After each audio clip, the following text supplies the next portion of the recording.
Martina here, and in this episode we're going to talk about the tools and the materials you need to create a leather-bound tome from scratch. So these are the basic materials you're going to need to create a book. Now, some of these materials are optional, so you don't need to have all of them, but this is pretty much an overview of what you'll need. And by the way, you can buy most of these things online for very cheap, especially the tools and some of the materials. So first of all, of course, you need some paper. Now, I'll get into detail on paper type, format and grain in another episode if you want more details on that, but just know that you need paper. And of course, if you want to do some fancy formats, you're gonna need an X-Acto knife or a box knife to get it to the right shape. Secondly, a really handy tool to have is this, which is called a bone folder. Now, you can use this to make the folds of the paper really straight. This is also a good tool to make embossed patterns on your book, so you can really get into all the corners with this bone folder and push the material in there. Now, you'll also need an awl or a coping saw like this to make some holes in the paper to sew them together. And to sew the paper together, I like to use this linen thread, of course with a needle. And when you sew the paper together with this waxed linen thread, you have to sew it to some cord, and I like to use this type of jute cord, which is very cheap and you can buy huge rolls like this for just a couple of dollars. Now, these are optional. If you want some bookmarks in your books, you can get these satin ribbons and put them in, but you don't have to use them. This is more of a decoration piece. Then you have the materials to create the head and tail bands. This is also optional, but I recommend doing it because it adds some structure to the book and also it looks very nice. So to create the head and tail bands, you're gonna need some type of core and a thread to wrap around the core. So for the core, I like to use a leather cord that is 4 millimeters thick, but you can also use other types of cord like this cotton cord. You're gonna need 2 embroidery needles and 2 pieces of embroidery thread, so you can either use one color twice or 2 different colors. Next, you're going to need some cloth to strengthen the spine of your book. You can either use linen or cheesecloth. As long as it's thin and very strong, you're good to go. And then for all the parts you're going to glue, you're going to need some parchment paper and some cardstock. The parchment paper is there to make sure you don't glue anything you don't want to, and the cardstock should soak up the moisture from the glue. I usually just use cardstock from the back sides of these sketchbooks, and you can actually use that as cover boards. Which brings me to the next material, which is the cover board itself. So as I said, you can either use the back side of a sketchbook for cover boards, or you can use some other type of dense cardstock actually made for cover boards. Personally, I like using wooden chipboards because they're very dense and heavy. And then you're gonna need some cord when you're gonna wrap the leather around your spine. And then there is the bookbinding glue. I can't stress enough how important bookbinding glue is. I've tried lots of different glues, different PVA glues, but the reason why it's important that it's meant for bookbinding is because it's more flexible and also it's not acidic. So if you bind the book with the wrong type of glue, you might have trouble actually opening the book and its durability will drop by a lot. So make sure you either get some PVA glue meant for bookbinding or make your own wheat paste or get some hide glue. And finally, you're gonna need some material to cover your book with. Whether that is leather or some other type of fabric, it doesn't really matter because this method works with anything.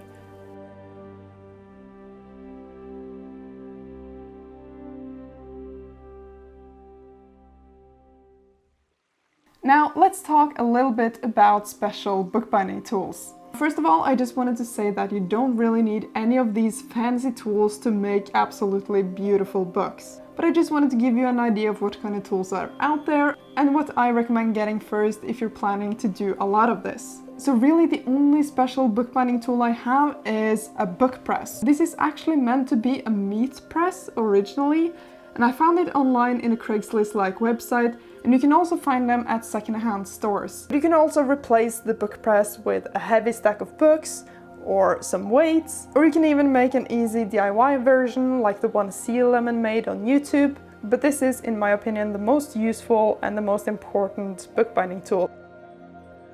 Secondly, you have the hole punching cradle. This is really just to make more accurate holes for sewing the signatures, and it's more like an ease of life kind of thing, and it also looks fairly easy to DIY.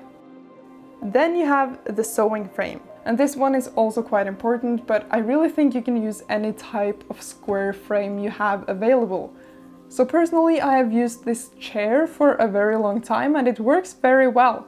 The only really bad thing about not having a proper sewing frame is not being able to really tighten the cords you're sewing to, but for me so far it hasn't really been an issue.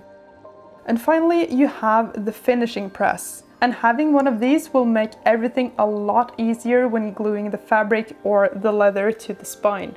But it's not really necessary though.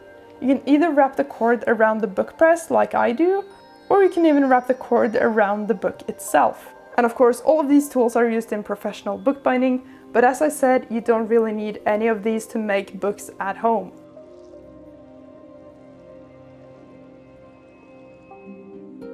So all of these materials are of course optional. These are just easy ways to make your book look more intricate and more interesting and give more detail to your design. First of all, over here you have the rivets. These types of rivets are called double cap rivets, and to attach them you need to make a hole in your book and then use a mallet and this tool right here to hammer it on and make it stuck. But you can also buy these fake rivets, like these ones, that has legs on the back side. So if you push it through a hole, you can open the legs on the other side and it will attach just like that. Next, you have a couple of different types of clasps and buckles. So you can either salvage some clasps from, for example, an old purse. You can buy these kind of clasps for really cheap online, but using belts and clasps in your book is just an easy way to make your book a bit more interesting. Next, you have these corner protectors. Now, you've probably seen a lot of books having these kind of corners, and of course these will protect the corners of your book, but it also adds to the overall aesthetic. Down here you have a lot of decoration pieces. For example, these corner pieces right here, I really like to use them just for square pieces on my books. The same thing goes for these metal pieces here. And you can find them if you search for things like metal ornament or metal filigree on websites like AliExpress and eBay. And you can find them in packs of 10 and stuff like that for very cheap, like $1 or less. Then you have some more interesting pieces right here where you can buy real stones and set them in these oval filigrees. And to attach any of these pieces, you can either sew them on with some thread, use some kind of rivets, or use glue. And then in that case, I would recommend using either contact cement or contact glue, or this type of quick drying epoxy glue, because it's very, very strong. And just remember, if you're going to glue something to leather, make sure to scratch up the surface so it becomes rough, because that way it will attach a lot better. And here, as you can see, we have some gold leaf. The way I prefer to attach my gold leaf to my books is to use some leaf primer, like this one, and coat it with some coating varnish after 24 hours. This gold leaf is not real. You can either use a real gold leaf, which is more expensive obviously, or you can buy packs of 100 or fewer of this fake gold leaf online. And you can either buy it in gold or silver or rose gold, and it just adds a lot to your design. And if you choose to go with this leaf primer thing, you can really paint on whatever pattern you want. So it's very, very versatile. And finally, here are all the tools I use when I work with vegetable tan leather and carving in my bookbinding. So first of all, we have the swivel knife. This is the knife I primarily use when I carve in the leather. In order to even carve on the leather, you have to make it wet, so just a little spray bottle with water will come in very handy. Then you have a couple of modeling tools right here. I use these to really just make some lines protrude, make some shadows here and there. And also with this very pointed end, I like to transfer my patterns from either a printout or a drawing onto my leather. Then you have the bone folder again, as you saw earlier. Then we have a couple of punches. This one is a border punch with a nice pattern. Then we have some other punches for backgrounding. Then we have another important tool, which is the skiving knife. This knife is used to thin out the leather along the edges of the book to make it easier to fold it in along the edges. Then we have quite a fun tool, which is called a groover. Now, if you want to make any straight lines that goes along the edge of the book, this tool is super handy. And if you're planning to make any type of belts, I really recommend getting a burnisher and an edge beveler. First, you'll use the edge beveler to round off the edges of your belt, and then you can use a burnisher with a little bit of water to seal off the edge and make it super smooth instead of having that raw edge.